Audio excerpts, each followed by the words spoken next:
യഹോവ ഒരു മനുഷ്യന്റെ വാക്ക് കേട്ടനുസരിച്ച ദിവസം. ആ ഒരു ദിവസം പോലെ അതിന് മുമ്പും ഉണ്ടായിട്ടില്ല, പിമ്പും ഉണ്ടായിട്ടില്ല. ഞാൻ കഴിഞ്ഞ ആഴ്ച ഓർപ്പിച്ചു, രക്ഷിക്കപ്പെട്ട് സ്നാനപ്പെട്ട് ആത്മനിറവിനെ പ്രാപിച്ച് വേർപാടും വിശുദ്ധിയും പാലിച്ച് വിശുദ്ധരായി നിൽക്കുന്ന ദൈവമക്കൾ, അത് പാസ്റ്റർമാരാകണമെന്നില്ല, ദൈവമക്കൾ ഒരു കാര്യം ദൈവസന്നിധി പറഞ്ഞാൽ ദൈവം അത് അംഗീകരിക്കും. സ്തോത്രം. ചിലരെ ധരിച്ചേക്കുന്ന ഓവർസിയർ പറഞ്ഞെങ്കിലേ ഇത് അംഗീകരിക്കുള്ളൂ ചെറിയ ധാരണയാണ്. ചിലർ സഭയുടെ പ്രസിഡന്റ് മെയിൻ ആള് വന്നെങ്കിലേ ദൈവം ഇത് അംഗീകരിക്കുമെന്ന ചിലരുടെ ഒരു ചിന്ത, അത് തെറ്റിദ്ധാരണയാണ്. വിശ്വസ്തരും വിശുദ്ധരുമായി ദൈവപ്രമാണം അനുസരിച്ച് നിൽക്കുന്ന, അത് വലിയവനാകട്ടെ ചെറിയവനാകട്ടെ, ആരോഗ്യമുള്ളയാളാകട്ടെ ആരോഗ്യമില്ലാത്തയാളാകട്ടെ, കുലീന കുടുംബത്തിൽപ്പെട്ട വ്യക്തിയാകട്ടെ കുലീനത കുറഞ്ഞ കുടുംബത്തിൽപ്പെട്ട വ്യക്തിയാകട്ടെ, ആര് ദൈവത്തിനത് വിഷയമല്ല. ഈ വ്യവസ്ഥയിൽ നിൽക്കുന്ന ദൈവപൈതൽ പറയുന്ന കാര്യം ദൈവം അംഗീകരിക്കും. അതിന് ഏറ്റവും നല്ല തെളിവാണ് യോശുവ പറഞ്ഞ കാര്യം ദൈവം അംഗീകരിച്ചെന്നുള്ളതാണ്. ഏലിയാവ് പറഞ്ഞ കാര്യവും ദൈവം അംഗീകരിച്ചു. കൊട്ടാരത്തിൽ ചെന്ന് രാജാവിന്റെ മുഖത്ത് നോക്കി പറഞ്ഞു, ഞാൻ സേവിച്ച് നിൽക്കുന്ന ദൈവമായ യഹോവ ആണ്, ഞാൻ പറഞ്ഞല്ലാതെ ഈ ആണ്ടിൽ മഞ്ഞു മഴ ഉണ്ടാകില്ല. ദൈവം ഇങ്ങനെ പറഞ്ഞൊന്നുമില്ല, ഇങ്ങനെ പറയണമെന്ന്.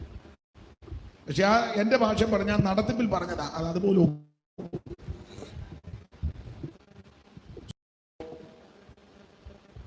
ഞാൻ കണ്ടില്ല, കേട്ടിട്ടുണ്ട്. ചിലപ്പോൾ നിങ്ങൾ കാര്യമാണ്.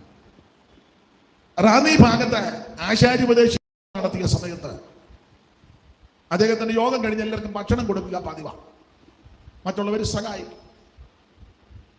അപ്പോൾ 3-ാം ദിവസത്തെ യോഗത്തിന് ഭക്ഷണം കൊടുക്കാം എന്ന് പറഞ്ഞു. അത് ക്രമീകരിച്ചു.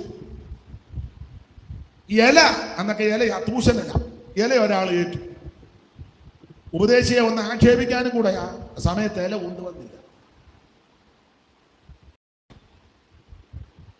ആ രാത്രിയിൽ എന്തോ ചെയ്യും? അപ്പോൾ ഭക്ഷണം വിളമ്പുന്ന സമയമായപ്പോൾ ഇലയേറ്റ പുള്ളി കൊണ്ടുവന്നില്ല. 1-2 ഇല പോരല്ലോ, ആയിരക്കണക്കിന് ആൾക്കാർ. അപ്പോൾ ഉപദേശി പറഞ്ഞു, ഭാരപ്പെടേണ്ട, കൈ ഓർത്ത് പ്രാർത്ഥിക്കാൻ പറഞ്ഞു. എല്ലാവരുടെ ചേർന്ന് പ്രാർത്ഥിച്ചെന്ന ഇത് പറഞ്ഞുള്ള പ്രാർത്ഥിച്ചുകൊണ്ടിരുന്നപ്പോൾ അതിനടുത്ത് തന്നെ ഈ ഏറ്റപ്പുള്ളിയോട് ബന്ധപ്പെട്ട വീടാ. അവരുടെ വീടിന്റെ അതിരെ നിന്ന 1-2 തേക്ക് പെടന്നങ്ങ് വീണു. ആർക്കും ദോഷമൊന്നുമില്ല, അതങ്ങ് വഴിയിലോട്ട് പെട്ടെന്ന് ഉപദേശിച്ച് പറഞ്ഞ തേക്കിന്റെ ഇല എടുത്ത് എല്ലാവർക്കും ഭക്ഷണം കൊടുക്കാം. തേക്കിന്റെ ഇല വലുതാണ്, കണ്ടോ? ആ ദൈവകൃപയിൽ നിന്ന് ഒരു കാര്യം പറഞ്ഞപ്പോൾ ദൈവം അങ്ങ് അംഗീകരിച്ചതാണ്. തേക്ക് പെടന്ന് വീഴാൻ പ്രാർത്ഥിക്കാനൊന്നും ദൈവം പറഞ്ഞതല്ല, നടത്തിപ്പിൽ പറഞ്ഞതാണ്. അതുപോലെ ഒത്തു.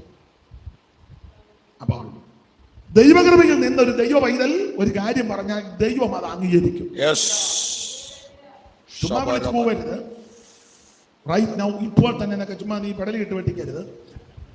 സ്തോത്രം. ദൈവം പറയണം, അത് നടത്തി. അതെ, നമ്മുടെ വിഷയത്തിലേക്ക് വരാൻ. കഴിഞ്ഞ ആഴ്ചകളിൽ നമ്മൾ ചിന്തിച്ചു വന്ന് മോശയുടെ ശേഷം യോശുവ ജനത്തെ നടത്തി. ഇവരെ യോർദാൻ കടന്ന് മറുകരയിലോട്ട് കയറി യെരിഹോ കോട്ട പിടിച്ചടക്കി. ശേഷമായിട്ട് ഹായി പട്ടണം നിരോധിച്ചു. അപ്പോൾ ഹായി പട്ടണം പിടിക്കാൻ പോയപ്പോൾ 3000 പേര് പോയി. പക്ഷെ 3000 പേര് തോറ്റു തുന്നം പാടി. വരവ് കണ്ടപ്പോൾ യോശുവയ്ക്ക് പിടികിട്ടി, അടികിട്ടി വരിക. അടുത്ത് വന്നപ്പോൾ എണ്ണി 36 എണ്ണം ഇല്ല. തമ്പുരാൻ പറഞ്ഞു, ഇസ്രായേൽ പാപം ചെയ്തു, നീ കണ്ടുപിടിക്കാൻ പറഞ്ഞ. അങ്ങനെ ഇരുന്ന ഭാഗം നമ്മൾ കഴിഞ്ഞ ചിന്തിച്ചു. അങ്ങനെ യഹൂദാ ഗോത്രത്തിൽ, സർഗ്ഗകുലത്തിൽ, സബ്ദിയുടെ കുടുംബത്തിൽ, കർമ്മിയുടെ കുടുംബത്തിൽ ആഗാനെ പിടിച്ചു. അപ്പോൾ ആഗാനോട് ചോദിച്ചു, മകനെ എന്നാ വിളിച്ചേ, മകനെ നീ ദൈവത്തിന് ഹിതമല്ലാത്ത എന്തേലും ചെയ്തോ, പ്രവർത്തിച്ചോ? അപ്പോൾ അവനെ വളരെ ഇതായിട്ടാണ് പറഞ്ഞത്, ഞാൻ വിശേഷമായ ഒരു ബാബിലോന്യ മേലയ്ക്ക് ഒരു പൊൻകട്ടി, ഒരു വെള്ളിക്കട്ടി. അത് കണ്ടു, മോഹിച്ചു, എടുത്തു. ഞാൻ ഇന്നലെ കഴിഞ്ഞ ആഴ്ച ഓർപ്പിച്ചില്ല, ഇഷ്ടപ്പെട്ടെടുത്തിട്ട് ഉപയോഗിക്കാൻ പറ്റുന്നില്ല, അല്ലേ? കണ്ടു, മോഹിച്ചു, എടുത്തു. കൺമോഹം ജഡമോഹം ജീവനത്തിന്റെ പ്രതാപമാണ്. അവർ ഇഷ്ടപ്പെട്ട് എടുത്തിട്ടും അത് ഉപയോഗിക്കാൻ പറ്റുന്നില്ല. നിങ്ങള് പിണങ്ങരുത്. ചിലര് കോടിക്കണക്കിന് വിലയുള്ള വണ്ടി മേടിക്കും, പക്ഷെ ഉപയോഗിക്കാൻ പറ്റുന്നില്ല. 2 കോടി 3 കോടിയുടെ വണ്ടിയൊക്കെ മേടിച്ചവരെ എനിക്കറിയാം. പക്ഷെ അത് നന്നായിട്ട്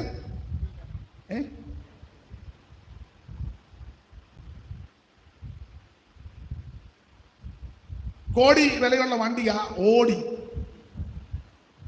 കോടിയുടെ വിലയുള്ളതാ ഓടി. ഒരാളെ പറ്റി കേട്ടത് ഞാൻ കണ്ടില്ല, കേട്ടതാ.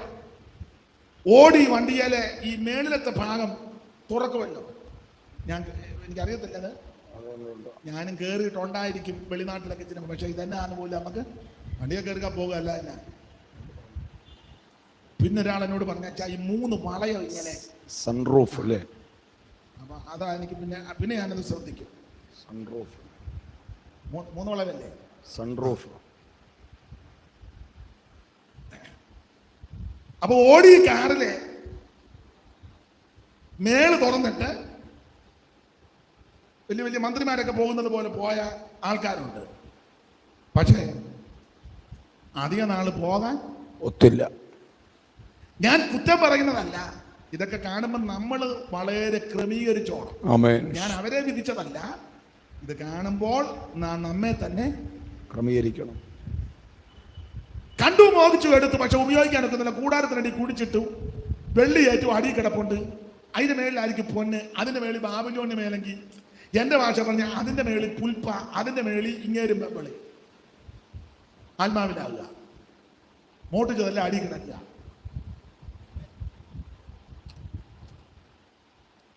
കോടിക്കണക്കിന് വിലയുള്ള വണ്ടി മേടിച്ച് റോഡിൽ കൂടെ ഓടിച്ചു പോകാൻ ഒക്കുന്നില്ലെങ്കിൽ, കോടികളൊന്നും വിലയില്ലാത്തൊരു വണ്ടിയിൽ നിനക്ക് യോഗത്തിന് പോകാനും വരാനും ഒക്കുന്നെങ്കിൽ അതാ കുറച്ചുകൂടെ ഭാഗ്യം.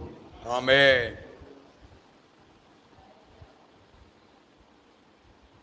വീടിന്റെ മകളിൽ സ്വിമ്മിംഗ് പൂൾ വരെയുള്ളവരുണ്ട്. നല്ല കാര്യം, ദൂരോട്ട് പോകണ്ടല്ലോ കുളിക്കാൻ, നല്ല കാര്യം. പക്ഷെ ഭയമാണ്. പലർക്കും ആ വീട്ടിൽ പാർക്കാൻ ഒക്കുന്നില്ല, മിക്കവരും ആശുപത്രിയില്ല. ആർക്കും വരാതിരിക്കട്ടെ, ദോഷമൊന്നും മേശാതിരിക്കട്ടെ. ഇതൊക്കെ കാണുമ്പോൾ നമ്മളവരെ വിധിക്കുകയല്ല, ഇത് കാണുമ്പോൾ നമ്മുടെ ജീവിതത്തെ ക്രമീകരിച്ചോണം. നിനക്ക് ഒരു മുറിയോ ഒരു അടുക്കളയോ ഉണ്ടെങ്കിലും അതിനകത്ത് സമാധാനത്തോടെ പാർക്കാൻ.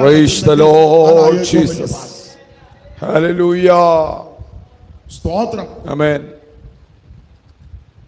വില കൂടിയ വസ്ത്രം നിനക്കുണ്ട്, വില കൂടിയ വസ്ത്രം. എനിക്ക് കൃത്യം അറിയത്തില്ലെങ്കിലും കേൾക്കുന്നത് 50,000-ന്റെ സാരി ഉണ്ടെന്ന്. 50,000 1,00,000-ന്റെ പിന്നെ പെന്തിക്കോസുകാരും ചിലരെ വാങ്ങുന്നെന്ന് കേൾക്കുന്നു. സ്തോത്രം. കാശുള്ളവര് മേടിക്കട്ടെ, പക്ഷേ അത് ഉടുക്കാനും ഉടുത്തോണ്ടെങ്കിലും പോകാനും പറ്റാതെ കിടക്കയിൽ കിടക്കുന്നവരുമുണ്ട്. ആർക്കും അത് വരാതിരിക്കട്ടെ, സ്തോത്രം. വന്നവരെ വിടിവിക്കട്ടെ. പക്ഷെ നിനക്ക് 50,000-ന്റെ 1,00,000-ന്റെ മേടിക്കാൻ മാർഗമൊന്നുമില്ല. 150 രൂപയുടെ കോട്ടൺ സാരി ആണെങ്കിലും അത് സ്തോത്രം പറഞ്ഞ് ഉടുത്ത് യോഗത്തിന് വരാനും നടക്കാനും പോകാനും കൂടാനും ഇടയാകുന്നെങ്കിൽ അതാ ഭാഗ്യം. ആമേൻ. ജീസസ്. ഞാൻ ദൃഷ്ടാന്തമായിട്ട് 1-2 കാര്യങ്ങൾ നിങ്ങളെ ഓർപ്പിച്ചതേ ഉള്ളൂ.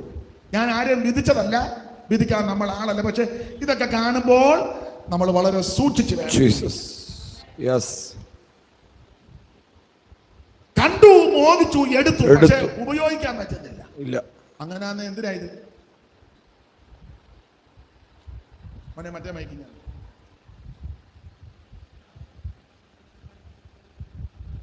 ദൈവത്തിന് മഹത്വം.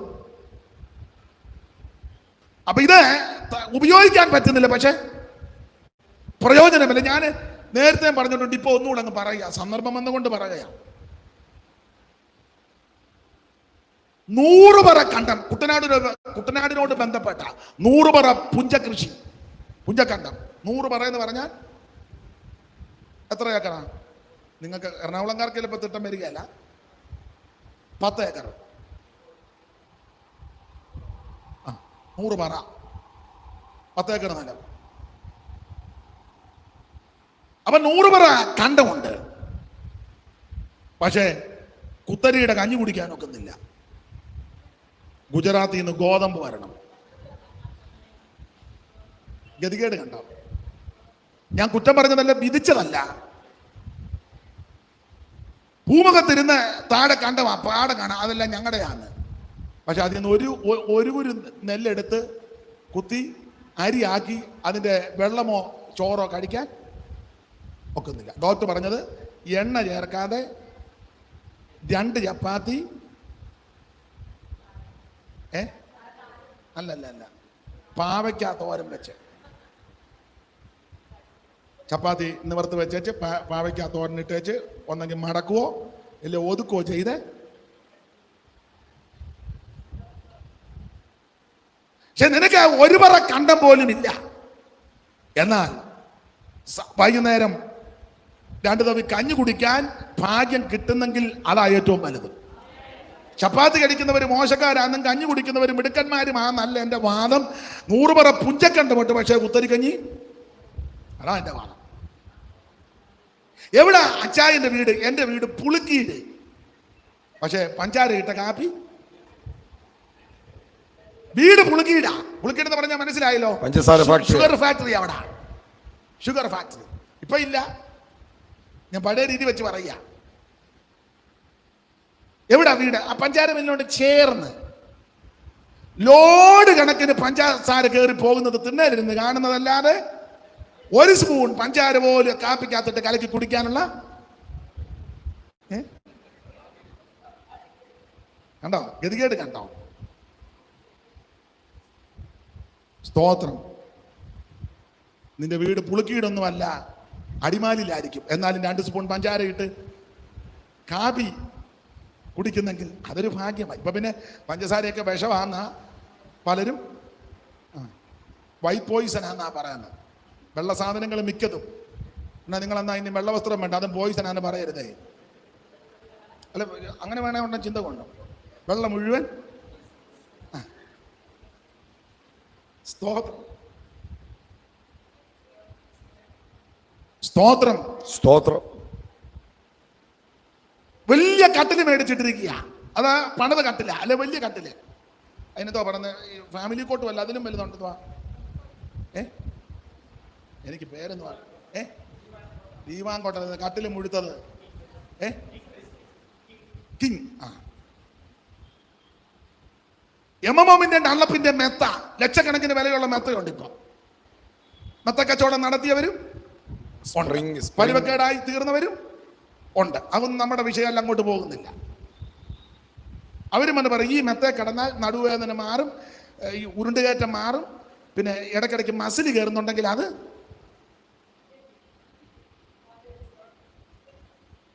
അപ്പൊ ലക്ഷക്കണക്കിന് രൂപ മുടക്കി മെത്ത മേടിച്ചു. പക്ഷെ ചമ്പക്കര വൈദ്യര് പറഞ്ഞു അതിലൊന്നും കിടക്കരുത്, കാഞ്ഞിരപ്പലകയുടെ പലക ഇട്ടുകാണ് ആ കട്ടിലെ തലയിട വെക്കാതെ കിടന്നോണം. എന്നിട്ട് മെത്ത ഭിത്തിയുടെ അവിടെ ചാരി വെച്ചോണം. ഇടയ്ക്കിടയ്ക്ക് നിവർന്ന് കിടന്ന് മെത്തെ നോക്കിക്കോണം. എൻ്റെ മെത്തെ നിന്റെ മേൽ കിടക്കാനുള്ള ഭാഗ്യം എനിക്ക് ഇല്ലാതെ പോയല്ലോ. കണ്ട, ഞാൻ ആരെയും വിധിച്ചതല്ല. ഇതൊക്കെ കാണുമ്പോൾ നമ്മുടെ ജീവിതത്തെ ഒന്നുകൂടെ ക്രമീകരിച്ചോണം. ആരാണിത് കണ്ടു, മോഹിച്ചു, എടുത്തു, പക്ഷെ ഉപയോഗിക്കാൻ പറ്റുന്നില്ല. സ്തോത്രം. ഒരു ചെറിയ വീട്,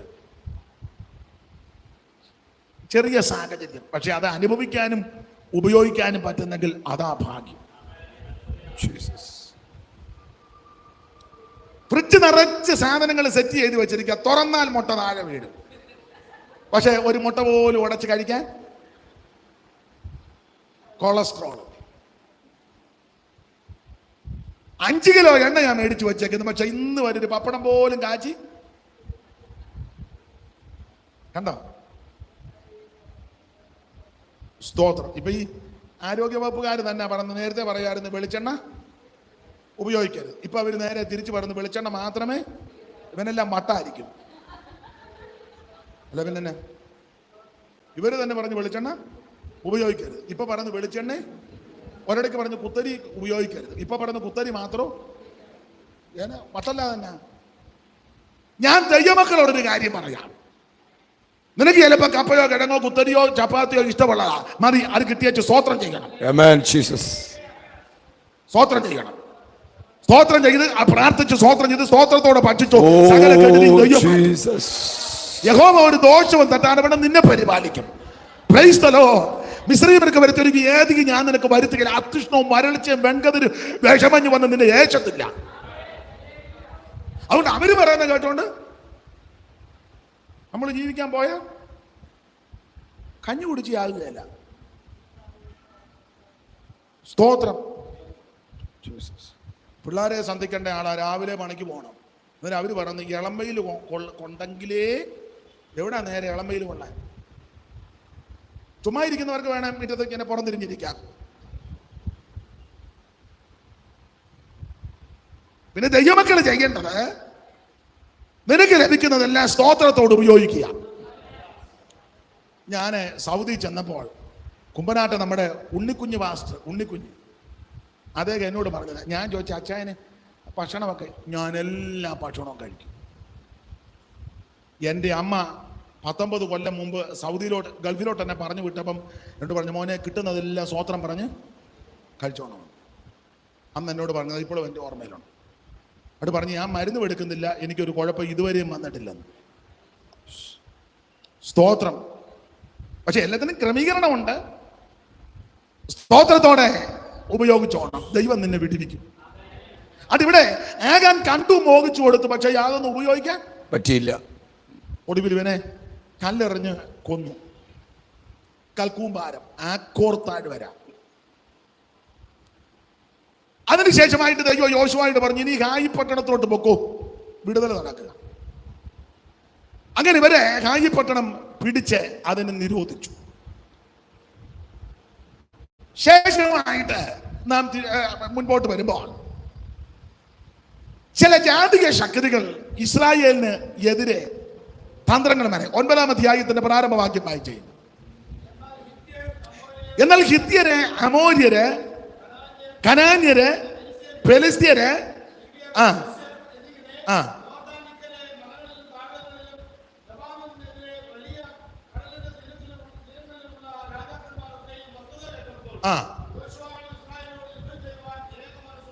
യോശുവയോടും ഇസ്രായേലിനോട് യുദ്ധം ചെയ്യുവാൻ ഇവര് ഏക മനസ്സോടെ യോജിച്ചു. പക്ഷെ അതിൽ ഒരു ഗ്രൂപ്പുകാര് അവരെ വിട്ടേച്ച് തിരിഞ്ഞു വന്നു. അടുത്ത കണ്ണിക ഒന്ന് വായിച്ചേ.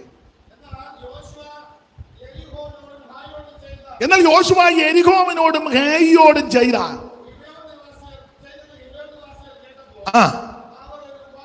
അപ്പൊ ഗിബെയോൻ നിവാസികൾ കേട്ടപ്പോൾ അവരൊരു ഉപായം പ്രയോഗിച്ചു. അടുത്തത്, അപ്പൊ ഇതിന്റെ ചരിത്ര പശ്ചാത്തലം വേദപുസ്തകം വായിക്കുന്നവർക്കറിയാം. ഇനി ഇങ്ങോട്ട് ശ്രദ്ധിച്ചാൽ ഈ ഗിബെയോൻ നിവാസികള് ഒരു ഉപായം അങ്ങ് പ്രയോഗിച്ചു. ഇവര് പെട്ടെന്ന് കൂടി വെച്ച് പറഞ്ഞു, ഇസ്രായേൽ മക്കളോട് നമ്മൾ കയറി പടയ്ക്ക് പോകരുത്, പ്രശ്നം ഉണ്ടാകും. അവര് സീഗോനോട് ഓഗിനോട് ചെയ്തതൊക്കെ നമ്മൾ കേട്ടു. അവരുടെ ദൈവത്തിന്റെ കീർത്തിയും നമ്മൾ കേട്ടിരിക്കുക. അതുകൊണ്ട് ഇവരോട് പടയെടുക്കാൻ പോകരുത്. അപ്പൊ അവർ ചോദിച്ചു, പിന്നെ എന്നാ പോംവഴി? അപ്പൊ അവരുടെ മൂപ്പന്മാര് പറഞ്ഞു, ഒരൊറ്റ പോംവഴിയുള്ളൂ, നമ്മൾ ഇവിടുത്തുകാരാ മാർഗരുത്, ദൂരെ നിന്ന് വരുന്നവരാ നിങ്ങളുമായി സഖ്യത ചെയ്യാൻ എന്ന് പറഞ്ഞ് യോശുവയോടും മൂപ്പന്മാരുമായിട്ട് സഖ്യത. ഇവർ യഹോവനാമത്തിൽ സഖ്യത ചെയ്താൽ പിന്നെ നമ്മളെ തൊടുകയില്ല. അങ്ങനൊരു വിശേഷത ഇസ്രായേലിനുണ്ട്. ദൈവനാമത്തിൽ ഒരു ഉടമ്പടി ചെയ്തു കഴിഞ്ഞാൽ പിന്നെ അതിന് പിന്മാറുകയില്ല. അതിവർക്കറിയാം. അപ്പോൾ ഗിബെയോൻ നിവാസികൾ പറഞ്ഞു, അത് നല്ലൊരു അഭിപ്രായമാണ്. അപ്പൊ ചോദിച്ചു, നമ്മൾ ഇവിടുത്തുകാരാണെന്ന് അവരറിയുമല്ലോ. അപ്പോൾ ഒരു കാര്യം ചെയ്യണം, പഴയ ചാക്കും കണ്ടം വെട്ടിയ തുണിയും പഴയ ചെരുപ്പ് പഴയ തുരുത്തി പൂത്ത അപ്പവും ഇതെല്ലാം കൂടെ സെലക്ട് ചെയ്യണം. അതിന് നേരെ അവരുടെ അടുക്കൽ ചെന്നേച്ച് പറയണം, ഞങ്ങൾ ദൂരെ നിന്ന് വരിക എന്ന് പറയണം. അപ്പൊ അവർക്ക് ഡൗട്ട് ഉണ്ടാകരുത്. അപ്പോൾ ചോദിക്കും, നിങ്ങൾ ഇവിടുത്തുകാരാ, ഈ ദേശക്കാരാന്ന് ഞങ്ങൾക്ക് തോന്നുന്നു. അല്ലല്ല, ഞങ്ങൾ ദീർഘദൂരം യാത്ര ചെയ്ത് വരികയാണ്. ഞങ്ങളുടെ വസ്ത്രമെല്ലാം പഴകി, ചെരുപ്പിന്റെ വള്ളിയെല്ലാം പൊട്ടി, കണ്ടം വെച്ച തുണി അപ്പോൾ എല്ലാം പൂത്തു. ഞങ്ങൾ അവിടുന്ന് പോന്നപ്പോൾ ചൂടോടെ ചുട്ടതാ, ഇപ്പൊ ഇത്രയും ദിവസമായപ്പം പൂത്തു, പഴയ ചാക്ക്. അപ്പൊ പറഞ്ഞു, യോശുവാനൊക്കെ ചെന്ന് ഇവര് ഉടമ്പടി ചെയ്തു. ഉടമ്പടി ചെയ്യുന്നതിന് മുന്നേ ഈ മൂപ്പന്മാരും സഭയിലെ പ്രധാനികള് ദൈവത്തോട് ആലോചന ചോദിക്കാത്ത പൂത്ത അപ്പം വാങ്ങി തിന്നു. തിന്നല്ല, അവിടെ ആസ്വദിച്ചെന്നായിരിക്കുന്നത് അല്ലേ? വായിച്ചേ. ആ, അപ്പോൾ ഇസ്രായേൽ പുരുഷന്മാര് യഹോവയോട് ചോദിക്കാതെ അവരുടെ ഭക്ഷണ സാധനം വാങ്ങി ആസ്വദിച്ചു. എങ്ങനുണ്ട്? ഈ ദൈവാലോചന ചോദിക്കാതെ ഇതെല്ലാം മേടിച്ചങ്ങ് ആസ്വദിക്കുക. അങ്ങനെയുള്ളവര് ദൈവസഭയ്ക്കകത്തുമുണ്ട്. കർത്താവിന് ഹിതമല്ലാത്തതെല്ലാം മേടിച്ചങ്ങ് ആസ്വദിക്കുക. സീരിയലും സിനിമയും എല്ലാം കണ്ടങ്ങ് നന്നായിട്ട് ആസ്വദിക്കുക. മൊബൈലുമൊക്കെ ലോണാണ് എടുത്തേക്കുന്നത്. ലോൺ അടച്ചുകൊണ്ടിരിക്കുക, മാസം 1000. അങ്ങനെ ഇപ്പൊ ലോൺ കിട്ടും. പിന്നെ Bajaj loan, Bajaj loan, HDFC, അത് മേടിച്ച് എല്ലാം ഉണ്ട്. ആവശ്യമില്ലാത്തതെല്ലാം കണ്ടുകൊണ്ടിരുന്ന് അങ്ങ് ആസ്വദിക്കുക. ആസ്വദിച്ച് യോഗത്തിന് പോലും ഇപ്പം വരുന്നില്ല, ഉറക്കവുമില്ല. എന്നാ പറഞ്ഞ ഉറക്കവുമില്ലെന്ന്. ആ ഉറക്കവുമില്ല. ആസ്വദിക്കുക. ഞാൻ ദൈവമക്കളോടൊരു കാര്യം പറയാം, ദൈവത്തിന് ഹിതമില്ലാത്തതൊന്നും നീ ആസ്വദിക്കരുത്. സ്തോത്രം. ഒന്നും ആസ്വദിക്കരുത്. ഈ മൂപ്പന്മാരെല്ലാം ദൈവാലോചന ചോദിക്കാതെ ഇത് മുഴുവൻ ഇരുന്ന് ആസ്വദിച്ചു. എന്നാ അപ്പം തിന്നപ്പോഴെങ്കിലും പറയണ്ടേടാ പൂത്തപ്പമാണ്. പൂത്തന്നല്ലേ എഴുതിയേക്കണം, വായിച്ചേ.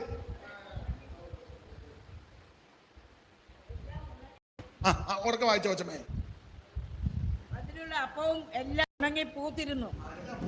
ഇത് മേടിച്ച് ആസ്വദിക്കും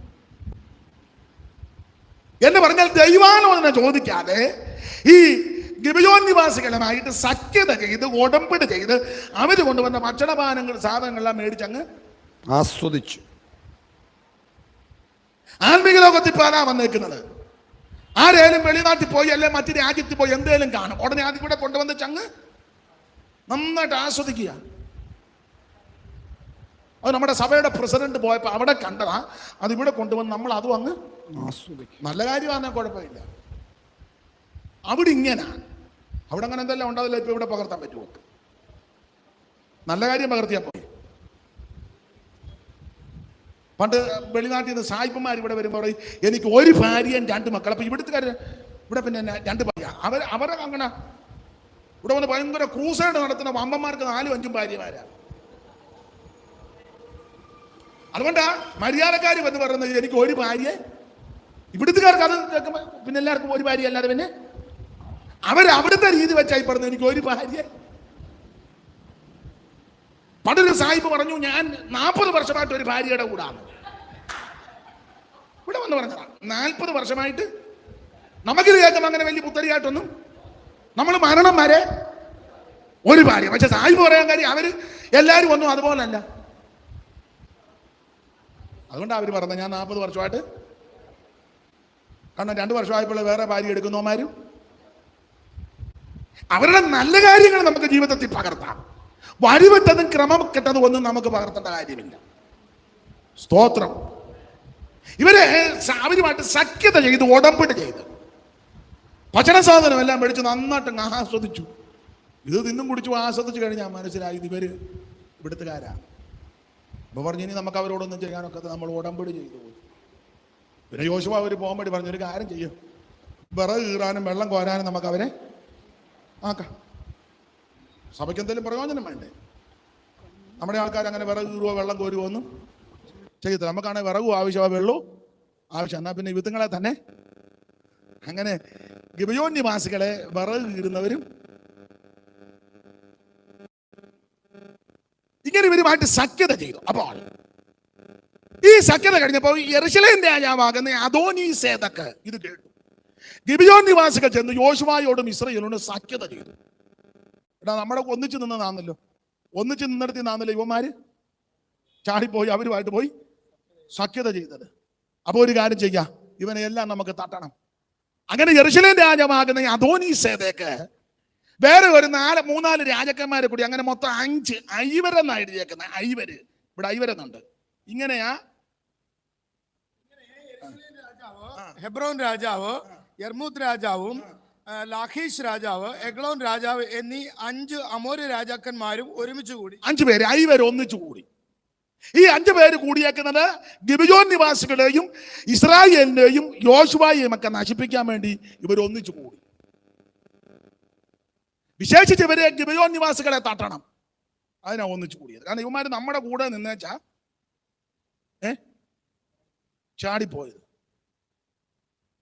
അങ്ങനെ അത് മനുഷ്യന്റെ ഒരു പ്രകൃതിയാ. ചില സഭയിൽ നിന്ന് ചിലർ വേറൊരു സഭയിലോട്ട് ശുശ്രൂഷ നിമിത്തമോ ആരാധന നിമിത്തമോ വചന ശുശ്രൂഷ പോയാൽ പിന്നെ ആ പഴയ സഭക്ക് അവരെ തട്ടണം എന്നുള്ള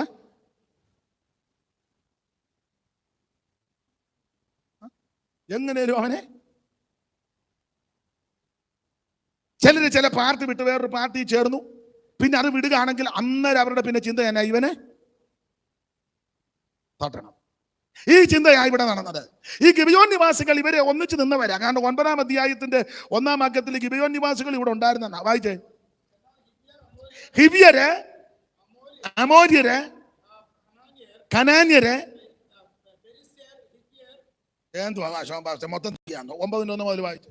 എന്നാൽ ഹിത്യർ, അമോര്യർ, കനാന്യർ, പെരിസ്യർ, ഹിവ്യർ, യബൂസ്യർ എന്നിങ്ങനെ യോർദാനിക്കരെ മലകളിലും താഴ്വരകളിലും ലെബാനോനെതിരെ വലിയ കടലിന്റെ തീരത്തിലുമുള്ള രാജാക്കന്മാരൊക്കെ ഈ വസ്തുത കേട്ടപ്പോൾ യോശുവയോടും ഇസ്രായേലിനോട് യുദ്ധം ചെയ്യുവാൻ ഏക മനസ്സോടെ യോജിച്ചു. ഏക മനസ്സോടെ യോജിച്ചത് ഈ ഗിബെയോൻ നിവാസികൾ മാറിയത്. അപ്പൊ ഇവർക്ക് അവരോട് വൈരാഗ്യം. അങ്ങനെ ഗിബെയോൻ നിവാസികളെ തട്ടണം. അല്ലെങ്കിൽ ഇവര് യോശുവയോട് ഇസ്രായേലിനോട് സഖ്യത ചെയ്തു. അവൾ യെരൂശലേം രാജാവാകുന്ന അദോനീസേദെക്കിന്റെ നേതൃത്വത്തിൽ 5 രാജാക്കന്മാർ ഒന്നിച്ചു കൂടി. ഈ വാർത്ത ഗിബെയോൻ നിവാസികൾ കേട്ടു. അപ്പോൾ അവര് പെട്ടെന്ന് യോശുവയോട് വന്ന് പറഞ്ഞു, എന്റെ ഭാഷയാ, അച്ഛാ ഞങ്ങളെ രക്ഷിക്കണം. ഞങ്ങളിപ്പോ നിങ്ങളുടെ സഭയിൽ വരുന്നത് കൊണ്ട് നേരത്തെ സഭക്കാർക്ക് ഞങ്ങളെ തട്ടണം. അടുത്ത കാലത്ത് കേൾക്കുന്നു, ഞങ്ങൾക്ക് വേണ്ടി പ്രാർത്ഥിക്കുന്നുണ്ട്, വിഷയം വെച്ച് സ്വസ്ഥത കെടുത്തി ദൈവം തിരിച്ചിവിടെ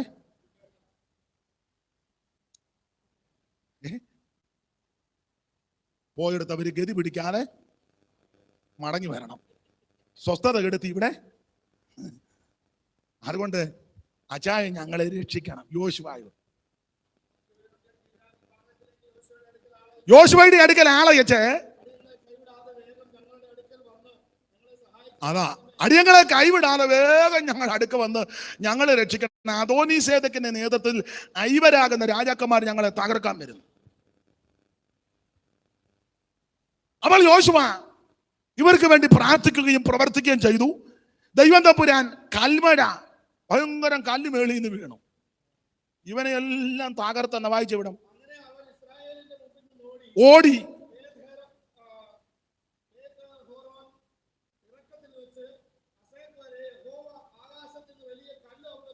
ആകാശത്തു നിന്ന് വലിയ കല്ല് അവരുടെ മേൽ അവരെ കൊന്നു.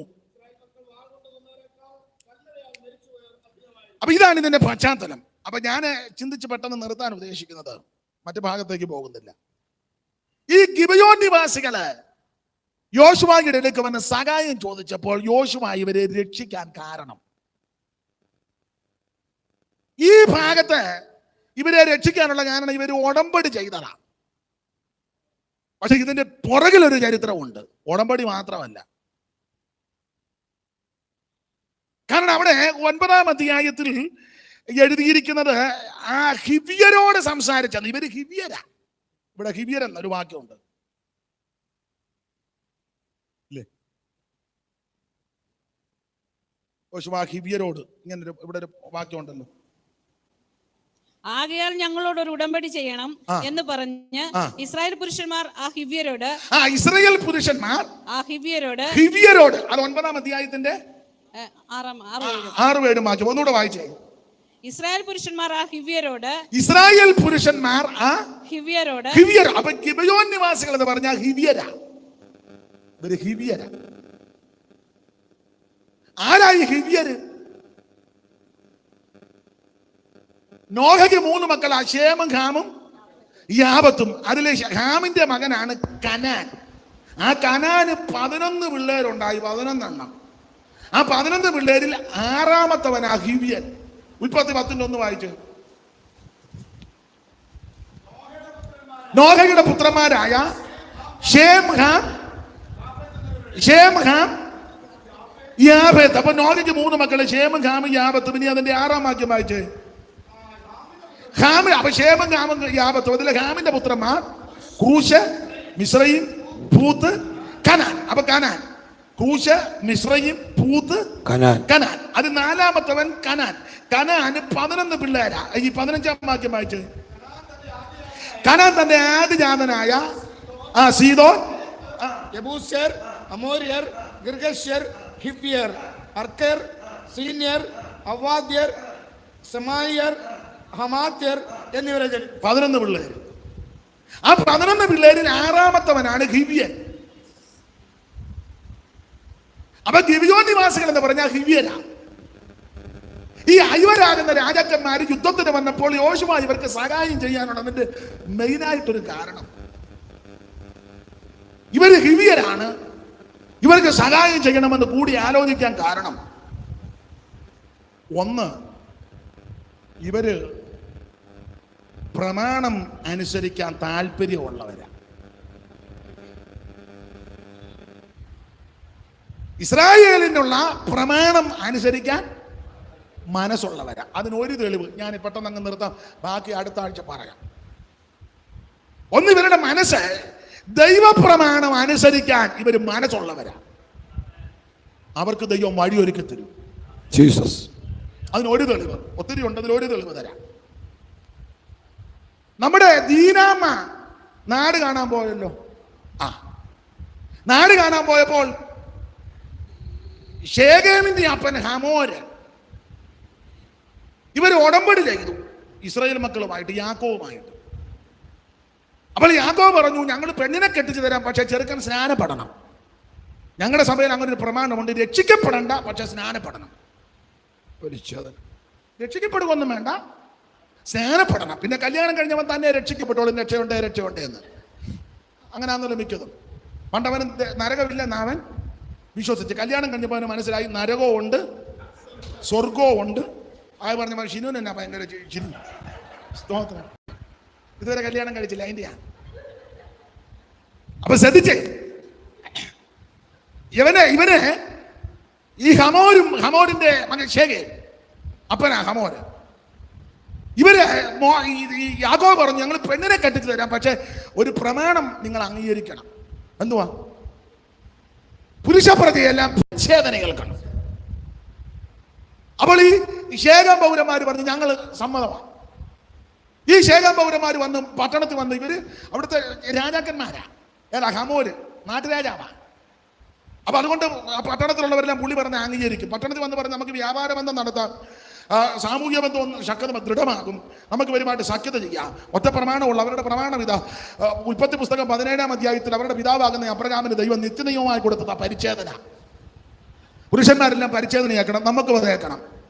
ഉടനെ ശേഖം പൗരന്മാർ പറഞ്ഞ് നമുക്ക് കേൾക്കാം. അങ്ങനെ അവർ മുഴുവൻ പരിച്ഛേദന കേട്ടു. ഈ പരിച്ഛേദന എന്റെ വ്യാഖ്യാനം, അത് വചനത്തിൽ കൂടിയുള്ള വ്യാഖ്യാനം ഹൃദയപരിച്ഛേദനയാണ്. പുതിയ നിയമസഭയോടുള്ള ബന്ധത്തിൽ ഹൃദയപരിച്ഛേദനയാണ്. യെരമ്യാ പ്രവചനം 4-ാം അധ്യായത്തിലുണ്ടല്ലോ, ഹൃദയത്തിന്റെ അഗ്രചർമ്മം. അതാ ഹൃദയത്തിന്റെ അഗ്രചർമ്മം. ഇസ്രായേലിന് ശാരീരികമായുള്ള പരിച്ഛേദനയാണെങ്കിൽ പുതിയ നിയമ ഇസ്രായേലിന് ഹൃദയത്തിന്റെ പരിച്ഛേദന. സ്തോത്രം. Praise the Lord.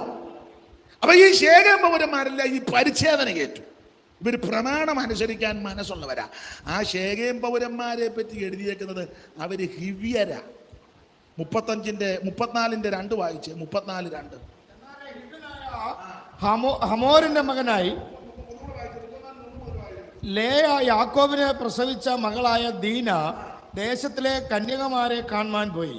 എന്നാറെ ഹിവ്യനായ ഹമോരിന്റെ മകനായി ഹിവ്യനായ ഹമോരിന്റെ മകനായി ദേശത്തിന്റെ പ്രഭുവായ ശേഖേം അവളെ കണ്ട് വീട്ടിൽ കൊണ്ടുപോയി. അടുത്ത വാക്യം, അവന്റെ ഉള്ള യാക്കോബിന്റെ മകളായ ദീനയോട് പറ്റിച്ച് അടുത്ത വാക്യം. ശേഖേം തന്റെ അപ്പനായ ഹമോരിനോട് ആ ഈ ഭാര്യയെ കെടുത്തി അപ്പൊ ചുരുക്കി പറഞ്ഞാൽ അവര് ഹിവ്യരാണെന്ന ആ വാക്യത്തിൽ കൊടുത്തിരിക്കുന്നത്. രണ്ടാം വാക്യം അങ്ങനല്ലേ? എന്നാൽ ഹിവ്യനായ ഹമോര്, അപ്പൊ ഈ ശേഖേം പൗരന്മാര് ഹിവ്യരാ. അപ്പൊ ഇവര് ഹിവ്യരായ അവര് ദൈവപ്രമാണം അനുസരിക്കാൻ മനസ്സുള്ളവരാ. അവരൊരു തീരുമാനമെടുത്ത് വരുന്നിടത്ത് വെച്ച് കാണാം, പക്ഷെ പ്രമാണം അനുസരിക്കാം. നമുക്ക് ഈ പ്രമാണം അനുസരിക്കാം. അത് യോശുവായും മൂപ്പന്മാരോട് തീരുമാനിച്ചിട്ട് പറഞ്ഞു, ഇവർക്കൊരു നന്മയുണ്ട്, ഇവർ പ്രമാണം അനുസരിക്കുന്നവരാ, അതുകൊണ്ട് നമുക്ക് ഇവരോട് സഹായത്തിന് ചെല്ലണം. ദൈവപ്രമാണം അനുസരിക്കുവാനും അത് പാലിക്കുവാനും മനസ്സ് വെച്ചൊരു ദൈവ പൈതൽ മുമ്പോട്ട് ഇറങ്ങിയാൽ നിനക്ക് സഹായത്തിന് ദൈവം ആരെയും എഴുന്നേൽപ്പിക്കും. എറണാകുളത്ത് ഇല്ലെങ്കിൽ കോട്ടയത്ത് കാണും, കോട്ടയത്ത് ഇല്ലെങ്കിൽ ആമൻ കോഴിക്കോട്ട് ആരെയും എഴുന്നേൽപ്പിക്കും, കോഴിക്കോട്ടും കോട്ടയത്തും എറണാകുളത്തും ഇല്ലെങ്കിൽ കൊടൈക്കനാലിൽ ആരെയും, തണുപ്പാണെന്നും വിചാരിക്കണ്ട, അവിടെ ആണെങ്കിലും ദൈവം എഴുന്നേൽപ്പിക്കും. ഇല്ലേ അമേരിക്കയിലോ കാനഡയിലോ അയർലൻഡിലോ ഇംഗ്ലണ്ടിലോ എവിടെയും ദൈവം നിനക്കൊരു വ്യക്തി. നീ പ്രമാണം അനുസരിച്ചാൽ, നീ പ്രമാണം കാത്താൽ, പ്രമാണത്തിന് വേണ്ടി നിന്നാൽ, നീ അറിയാത്ത വ്യക്തികളെ ദൈവം എഴുന്നേൽപ്പിക്കും. ദൈവം നിനക്ക് വേണ്ടി വലിയവ ചെയ്യും, നിനക്ക് വേണ്ടി ദൈവം അത്ഭുതം ചെയ്യും. ബാക്കി ഭാഗം നമുക്ക് അടുത്ത ആഴ്ച ചിന്തിക്കാം. കണ്ണടയ്ക്കാൻ പ്രാർത്ഥിക്കാം. എല്ലാവരും പ്രാർത്ഥിച്ചാട്ട്, എല്ലാവരും പ്രാർത്ഥിച്ചാട്ട്, എല്ലാവരും പ്രാർത്ഥിച്ചാട്ട് ഈ സന്ധിയിൽ ഒരു തീരുമാനമെടുക്കുക. കർത്താവേ, എന്ത് വന്നാലും നിന്റെ പ്രമാണത്തിന് വേണ്ടി നിൽക്കുവാൻ, വചനം അനുഷ്ഠിക്കുവാൻ, വചനപ്രകാരം ജീവിക്കുവാൻ ഇന്ന് രാത്രി എന്നെ സമർപ്പിക്കുന്നെന്ന് എല്ലാവരും പ്രാർത്ഥിക്കാം. ഓ ജീസസ്, ഓ ദിപികമനപടബലപടമനബല ദൈവമേ, നിന്നിഷ്ടം ചെയ്യുവാൻ വന്നിടുന്നേ ഞാനിന്നു മോദമായി. എന്റെ ഇഷ്ടമൊന്നും വേണ്ട പ്രിയനെ, അങ്ങേ ഇഷ്ടമെന്നിൽ പൂർണ്ണമാക്കണേ. എന്റെ ഇഷ്ടമൊന്നും വേണ്ട പ്രിയൻ, അങ്ങേ ഇഷ്ടം എന്നിൽ പൂർണ്ണമാക്കണേ. ഓ നന്മയും പൂർണ്ണ പ്രസാദവുമുള്ള ഓ നിന്നിലാമതന്നു ഞാനറിയുവാൻ, നന്മയും പൂർണ്ണ പ്രസാദവുമുള്ള ഞാനറിയുവാൻ. ഓ ജന്മനം പുതുക്കി മാറിടുന്നേ, ജന്മനം പുതുക്കി നിന്യമണ നീക്കി ലോകലാവണ്യോ, ലോകലാവണ്യോ എൻ ദൈവമേ വാൻ വന്നിടുന്നേ. എന്റെ ഇഷ്ടമൊന്നും വേണ്ട പ്രിയന്റെ, അങ്ങേ ഇഷ്ടം പൂർണ്ണമാക്കണേ.